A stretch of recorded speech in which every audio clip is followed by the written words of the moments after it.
तनी हमें से तू आवा ए मदारी कर कर कर नहीं आवा नहीं आवा हां आप बाबू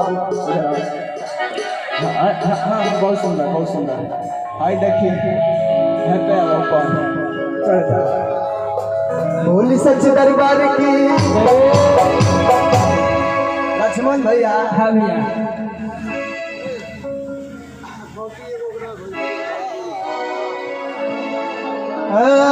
अरे 2 रुपया हो 2 रुपया सब हो लेकिन समय पर अच्छा हबर बात करीस भाई क्या नाम होता विशाल नाम है पूरा नाम बतावा विशाल प्रजापति। अरे भाई का जो ना खबरी बाज जाता खपरी बजाओ नहीं क्या खबरी बजाए मन में तो खबरी चला के मार डालो हाँ ये ठीक ठाक हो जाएगा तो डांस करे आवेला राय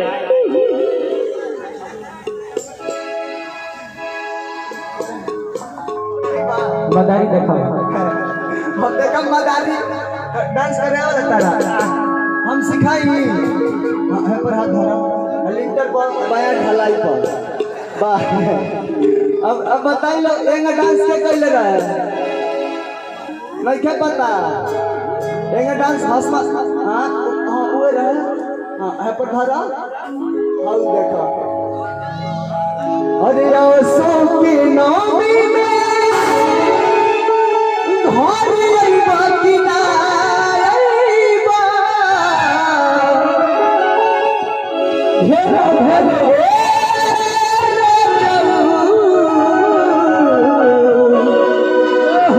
हम हर जहीबा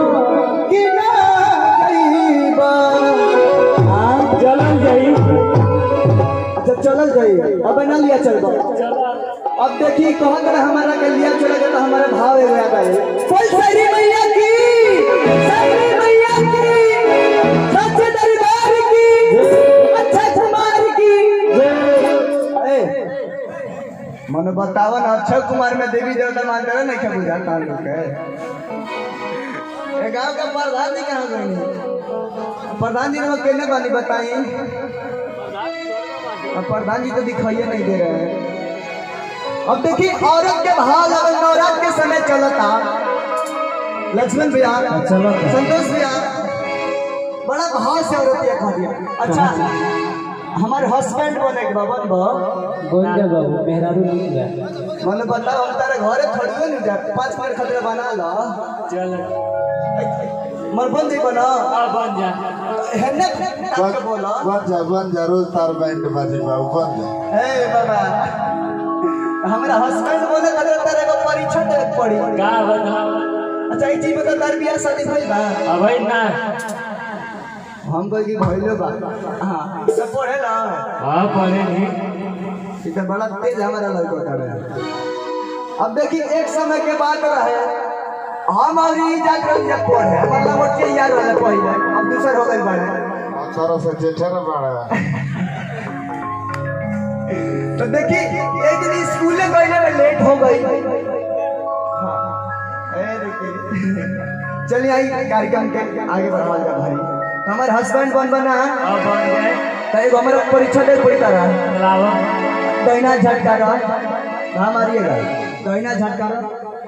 हाँ कस के धा मारिएगा ये दहिना झटका कस के भाई हाथ दहिना गोड़ और हाथे लाके में तेरा फर्क ना बुझाता दहिना गोड़ झटका बाया गोड़ अनि मर्दे खानी चार झटका पूजा ए पर हस्बैंड ने बनिए ना हम चार झटका कस के कूद जा हां है हां मदारी दिखा दे जा दिखाओ मदारी दे कर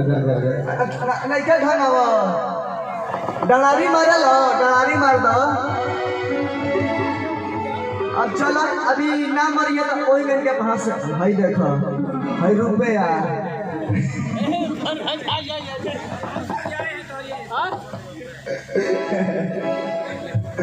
और भैया की तरफ से 1000 रुपये पुरस्कार भैया के प्रधान जी की तरफ से कि मैया हो सैया के जीता द प्रधानिया और प्रधानिया तो जीतिए लगे वहां के 100 रुपये भेजवाने